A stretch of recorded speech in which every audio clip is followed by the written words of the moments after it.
Hi అండి, welcome back to my channel my వంటింటి రుచులు. ఈరోజు ఈ వీడియోలో గోంగూర బోటి కర్రీని ఎలా తయారు చేసుకోవాలో చూద్దాం. అందరికీ గోంగూర బోటి కర్రీ వండటం అయితే రాదు కదండి. అంతేకాదు ఈ కర్రీ వండటం కూడా చాలా కష్టమని అనుకుంటారు కదండి. అందుకనే ఈరోజు చాలా సింపుల్గా చాలా టేస్టీగా ఎలా తయారు చేసుకోవాలో అయితే చూద్దాము. దానికన్నా ముందు మై వంటింటి రుచి ఛానల్ని లైక్ చేయండి, షేర్ చేయండి, సబ్స్క్రైబ్ చేయండి. అలాగే పక్కనున్న బెల్ ఐకాన్ కూడా క్లిక్ చేయండి. ఇంకా లేట్ చేయకుండా వీడియోలోకి అయితే వెళ్ళిపోదాం.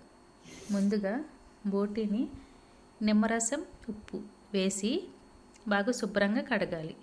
కడిగిన తర్వాత 1/2 టీ స్పూన్ పసుపు, 1/2 టీ స్పూన్ ఉప్పు వేసి కుక్కర్లో 5-6 విజిల్స్ వచ్చే వరకు ఉడకపెట్టుకోవాలి.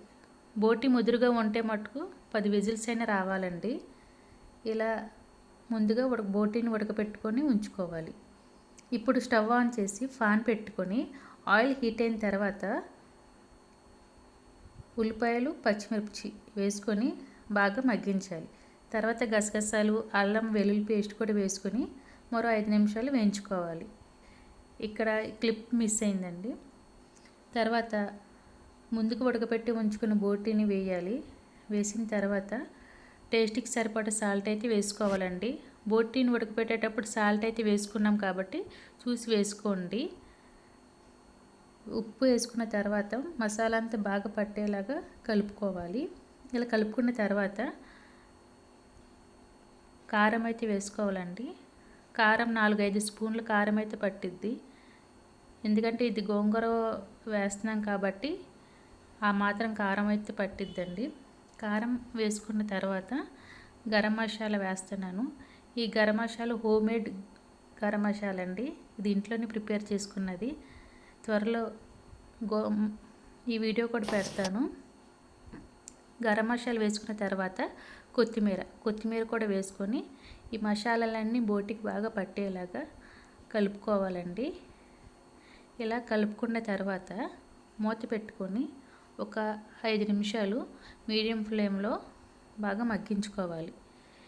ఇలా మగ్గించుకున్న తర్వాత మధ్య మధ్యలో మూత తీసి కలుపుకుంటూ ఉండాలండి. లేకపోతే బోటి అడుగు అంటే ఛాన్స్ అయితే ఉంది.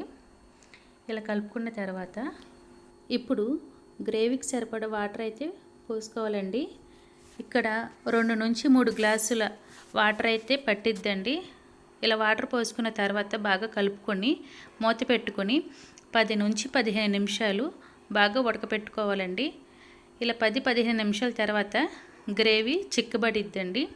ఇలా చిక్కబడిన తర్వాత ముందుగానే ఉడకపెట్టుకొని ఉంచుకున్న గోంగూరని వేసుకోవాలండి. ఇలా గోంగూర కూడా బాగా వేసుకొని కలుపుకోవాలి. మీకు కావాలంటే ఉడికించిన గోంగూరని మిక్సీలో కూడా వేసుకొని మెత్తగా రుబ్బుకొని వేసుకోవచ్చు. ఇప్పుడు ఒకసారి రుచి చూసి సాల్ట్ ఏమైనా తగ్గితే సాల్ట్ కూడా వేసుకోండి. ఇలా సాల్ట్ కూడా అడ్జస్ట్ చేసుకున్న తర్వాత ఒకసారి ఫైనల్గా బాగా కలుపుకోవాలండి. కలుపుకుని ఒకసారి మూత పెట్టుకుందాం. ఈలోపు పక్క స్టవ్ మీద చిన్న కడాయి పెట్టుకొని పోపు పెట్టుకోవాలండి. ముందుగా ఆయిల్ హీట్ చేసుకోవాలి. హీట్ అయిన తర్వాత వెల్లుల్లి, 2 స్పూన్ల పోపు దినుసులు, అలాగే 2 నుంచి 3 ఎండుమిరపకాయలు వేసుకొని పోపునైతే రెడీ చేసుకోవాలండి. చాలామంది ఈ కర్రీలో పోపు అయితే పెట్టుకోరు, కానీ పోపు పెట్టుకుంటేనే ఈ కర్రీకి రుచి అండి. ఇలా పోపు పెట్టుకున్న తర్వాత ఫైనల్గా కొత్తిమీర వేసుకొని బాగా వేగిన పోపును కూడా వేసేసుకొని బాగా కలుపుకోవడమేనండి. అంతేనండి, కర్రీ అయితే రెడీ అయిపోయింది. ఇంకా మూత పెట్టుకుని స్టవ్ ఆఫ్ చేసుకోవడమే. చూసారు కదండి బోటి కూర ఎలా చేయాలో, చాలా ఈజీ అండి. బోటీని త్వరగా ఎవరు ఇష్టపడరు, కానీ ఇలాగ గోంగూరతో ట్రై చేసి చూడండి. టేస్ట్ చాలా బాగా నచ్చుతుంది. అంతేనండి ఇవాళ వీడియో. బాయ్.